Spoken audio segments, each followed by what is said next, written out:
Azərbaycan ərazisində ibtidai icma quruluşu.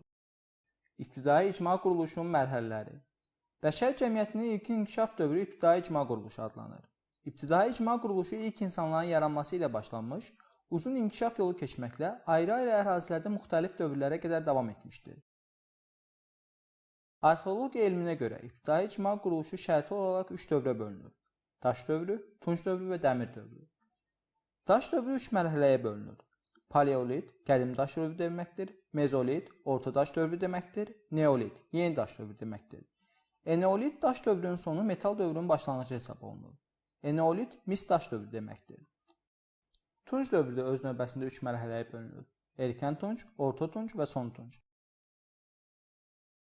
Azərbaycanda ilk insan sürüləri 1.5 milyon il bundan əvvəl meydana gəlmişdir. Qədim insanların daş dövründə yaşadıkları düşərgələr Qarabağda Azıq, Tağlar, Kəlbəcərdə Zar, Naxçıvanda Qazma, Qazaxda Daşsalahlı, Damcılı, Lerikdə Buzeyir mağaralarıdır. Azərbaycanda hələ qədim dövrlərdən ibtidai insanların məskən salmasına səbəb şirin su qaynaqlarının, bitki və heyvanat aləminin zənginliyi, təbii mağaraların olması idi.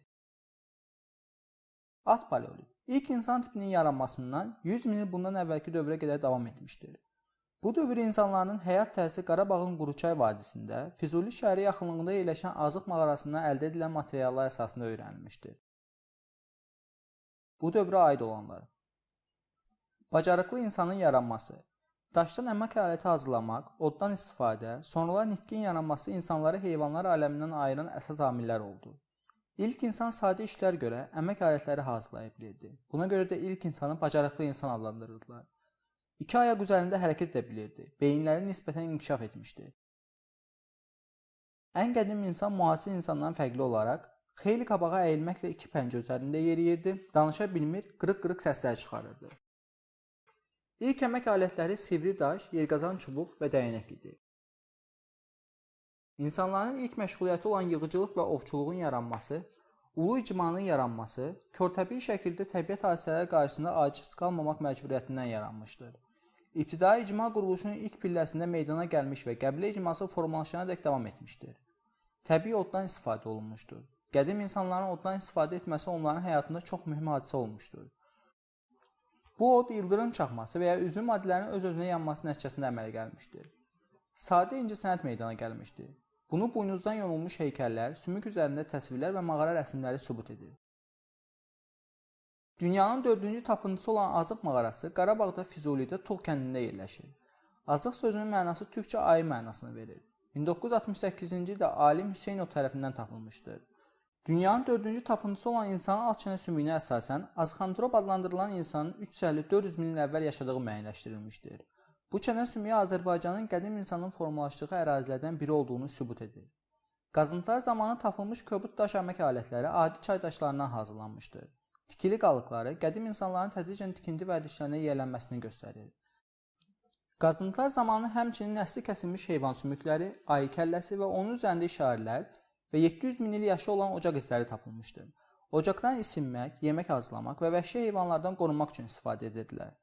Əmək alətləri əsasən çaxmaq daşı, bazalt və obsidiyandan hazırlanmışdır.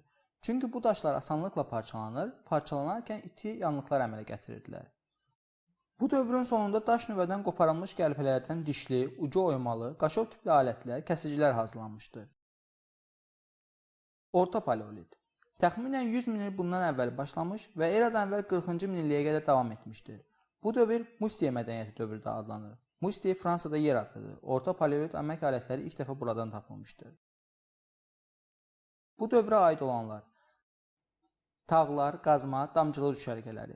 Yeni insan tipi neandertal yarandı. Axirət dünyasına inam yaranmışdı. Ofsun, heyvanlara, təbiət qüvvələrə inamla bağlı dini təsvirlər genişlənməyə başlamışdı. Azərbaycan ərazisində yaşayan qədim insanlar daha geniş əraziyə yayılmış, Kiçik Qafqazın cənub-şərq yamacında, Naxçıvan, Qarabağ, Qazax bölgələrində məskunat almışlar. İnsanlar əsasən ovçuluq və yem toplama ilə məşğul olmuşlar. Ulu icma yavaş-yavaş sıradan çıxmış, qəbilə icması yaranmağa başlamışdır. Üst paleolit. Təxminən 40 min il bundan əvvəl başlamış və eramızdan əvvəl 12-ci minilliyə qədər davam etmişdir. Bu dövrdə baş vermiş hadisələr. İqlim mülayimləşmişdir. Bu dövrün maddi qalıqlarına Qarabağ və Qazax bölgələrində daha çox rast gəlinmişdir. Bir sıra heyvanların, xüsusilə nəhəng maralın mağara ayısının nəsli kəsilmişdir. Qaşovlar, biz, gəzli və üçbucaq əmək alətləri geniş yayılmışdır. Müasir insan tipinin, yəni ağıllı insanın Homo sapiensin yaranması başa çatmışdır. Ağıllı insan beyni bacarıqlı insanın beynindən 2 dəfə böyük idi. O boyca hündür, düz qamətli idi. Şuura, rabitəli nitqə malik idi. Ağacların iri gövdələrini kəsir, bir-birinə bağlayır, sal düzəldirdi. Daha qalın gövdələrin içinə ovur, qayıq hazırlayırdı. Təfəkkür və nitq inkişaf etmişdi. Əmək fəaliyyətinin artması, şuurun, düşüncənin inkişafı tədricən səsli nitqin yaranmasına səbəb olmuşdur. Səsli nitq ilk vaxtlar ibtidai insanların yaratdığı və tələffüz etdiyi ilk sözlərdən, təsərrüfat həyatı ilə bağlı tək-tək sadə ifadələrdən ibarət olmuşdur. Ulu icmanı qəbilə icması əvəz etmişdir. Onun əsasını qan qohumu olan insanların birliyi təşkil edirdi. Buna nəsli qəbilə quruluşu da deyilirdi. Qəbilə icmasının tərkibi daimi, mütəşəkkil olurdu və dağılmırdı. Qəbilənin ən hörmətli üzvləri ağsaqqallar idi. Ağsaqqallar əmək alətlərinin hazırlanmasına, qidanın əldə edilməsinə və bölüşdürülməsinə, gənclərə ovçuluğun öyrədilməsi işlərinə başçılıq edirdilər. Nəsli qəbilə dövründə insanlar ana xətti ilə qohumluq əsasında birləşmişdilər. Buna görə də qəbilə icmasının bu mərhələsi ana xaqanlığı adlanır. Qadınlar uşaqların qayğısına qalır, giləmeyvə və yabanı bitkiləri toplayır, odu qoruyurdu. Ağıllı adamları bir-birinə bağlayan əsas amillər: yırtıcı heyvanlardan qorunmaq, qida əldə etmək, ümumi ocaq, birgə əmək, rabitəli nitq. Mezolit dövrü eramızdan əvvəl 12-ci minillikdən eramızdan əvvəl 8-ci minilliyə qədər davam etmişdir. Bu dövrdə baş vermiş hadisələr. Azərbaycanda mezolit dövrü Qobustan və damcılı düşərgələri əsasında öyrənilmişdir. Qəbilə icmasında inkişafında yeni dövr başlanır. İnsanlar əsasən ovçuluq, yığıcılıq və balıqçılıqla məşğul olmuşlar. Ox və kaman ixtira edilmişdir. Bu silahın köməkliyi ilə insanlar heyvanları uzaq məsafədən ovlamağa başladılar. Qida ehtiyatı artdı. Ovçuluq ön plana keçmişdir. İbtidai heyvandarlığın əsası qoyuldu. Heyvanlar əhəlləşdirilməyə başlandı. İlkin ibtidai əkinçiliyin əsası qoyuldu. Torpağı toxa adlanan alətlə şumladıqları üçün belə adlanırdı. Əsasən qadınlar məşğul olurdular. Mənimsəmə təsərrüfatından istehsal təsərrüfatına keçidin əsası qoyuldu. Yığıcılıqdan əkinçilik, ovçuluqdan maldarlıq yarandı. Yeni insanlar təbiətdən hazır məhsulları istifadə etmir, özləri əkir, yaxud da mal heyvan saxlayaraq istədiklərini istehsal edirdilər. Azərbaycanda mezolit dövrü əhalisinin yaşayışı, məşğuliyyəti Qobustan abidələri əsasında öyrənilmişdir. Burada insanlar eramızdan əvvəl 12-ci minillikdən yaşamışlar. Onlar ovçuluq, balıqçılıq və yığıcılıqla məşğul olmuşlar. Buradan çaxmaq daşı və sümükdən hazırlanmış əmək alətləri tapılmışdır. Qazax rayonunda Damcılı mağarasında mezolit dövrünə aid mikrolit alətlər tapılmışdır. İbtidai incəsənət xeyli inkişaf etmişdir. Qobustan qayalarında qadın və müxtəlif heyvan əsimləri bunu sübut edir. Bu dövrdə insanlar axirət dünyasına inanmış, dəfn zamanı ölülərin yanına məişət əşyaları qoymuşlar. Qobustanda qəbillərin birindən belə əşyalar tapılmışdır. Neolit dövrü Eradan əvvəl 7-ci minillikdən başlamış və eradan əvvəl 6-cı minilliyə qədər davam etmişdir. Bu dövrdə baş vermiş hadisələr: istehsal təsərrüfatının formalaşması başa çatmışdır, əsas məşğuliyyət maldarlıq və əkinçilik olmuşdur. Bu dövrdə insanlar saxsı qablar hazırlamış, daş alətlər cılamağı və deşməyi öyrənmiş, toxuculuqla məşğul olmuşlar. Bəşər tarixindəki bu yeniliklər Neolit inqilabı adlandırılmışdır. Əhali oturaq həyata keçmiş, əkinçilik və maldarlıqla yanaşı ovçuluqla, balıqçılıqla məşğul olmuşdur. Əmək alətləri əsasən çaxmaq daşından və obsidiyandan hazırlanırdı. Neolit dövrü abidələrinə Naxçıvanda, Gəncə ətrafında, Təbriz yaxınlığında, Qobustanda, Qazax bölgəsində rast gəlinmişdir. Əsas əmək alətləri daş toxalar, oraq dişləri, çəkic, balta və lövhələrdən ibarət olmuşdur. Gəncə yaxınlığındakı Neolit düşərgəsinin əmək alətləri müxtəlifliyi ilə seçilir. Eneolit dövrü Daş dövrünün sonu metal əsrinin başlanğıcı hesab edilir. Bizim eradan əvvəl 6-cı, eradan əvvəl 4-cü minillikləri əhatə edir. Bu dövrdə olmuşdur. İlk metal mis əldə edilmiş, misdən hazırlanmış əmək alətlərdən istifadə edilmişdir. Lakin mis alətlər geniş yayılmamış, daş alətlər təsərrüfatda məişətdə üstün yer tutmuşdur. Azərbaycanda əhali artmış və daha geniş ərazilərdə məskunlaşmışlar. Azərbaycanda bu dövrün yaşayış məskənləri Gəncə, Qazax, Mil Qarabağ, Muğan, Naxçıvan bölgələrində, Urmiya gölü ətrafında və Təbriz yaxınlığında tədqiq edilmişdir. Yaşayış məskənləri çay kənarında, çiy kərpiç və möhrədən dairəvi planda inşa olunmuşdur. Evlər kiçik həcmdə olmuş, belə evlərdə qoşa nikahlı ailələr yaşamışlar. Toxa əkinçiliyi ifadəsi meydana gəlmişdir. Taxıl, daş lövhələrdən hazırlanmış oraqla biçilir, iri saxsı küplərdə və quyu anbarlarda saxlanılırdı. Bizə məlum olan ev heyvanlarının demək olar ki, hamısı əhliləşdirilmişdir. Eradan əvvəl 5-ci minilliyin axırlarında Azərbaycanda ilk dəfə atın əhliləşdirilməsinə başlanmışdır. Cəlilabad rayonunda qədim Ərköməkdəbə yaşayış yerinə əhliləşdirilmiş at sümükləri tapılmışdır. Ovçuluq və balıqçılıq ikinci dərəcəli məşğuliyyət sahəsinə çevrilmişdir. Əhali məşğuliyyətində sənətkarlıq mühüm yer tutmuşdur. Bu dövr abidələrindən tapılmış iyuculuqları əhalinin toxuculuqla məşğul olduğunu göstərir.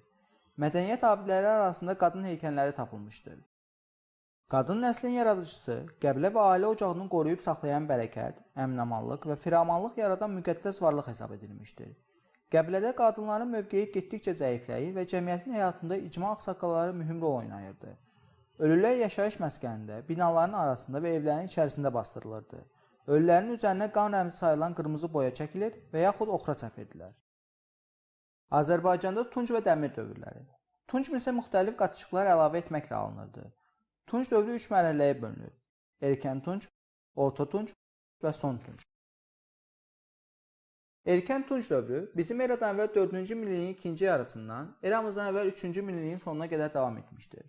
Bu dövr Azərbaycanda Küraraz mədəniyyəti dövrü kimi də tanınır. Erkən tunc dövründə olmuşdur.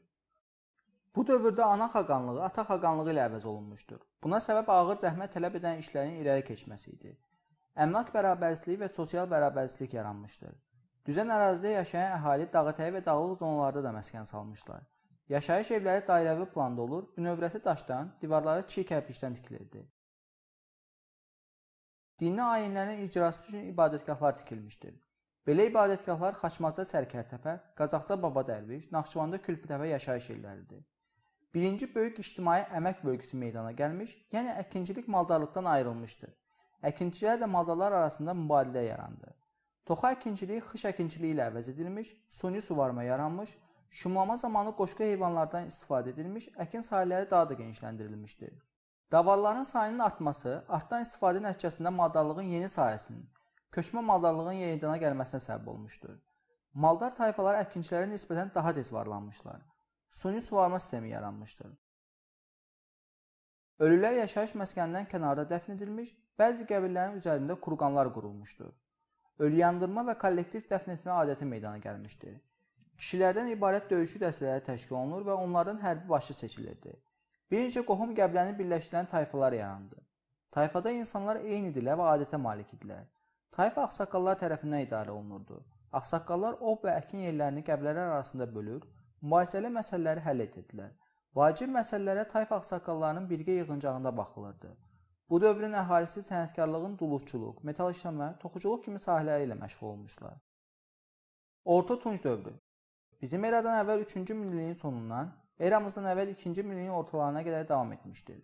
Bu dövrdə ikinci ictimai əmək bölgüsü baş vermişdir. Yəni sənətkarlıq müstəqil sahəyə çevrilərək əkinçilikdən ayrılmışdır. Naxçıvan yaxınlığında 2-ci Kültəpədən duluçuluq məhəlləsi və dulu sobaları tapılmışdır.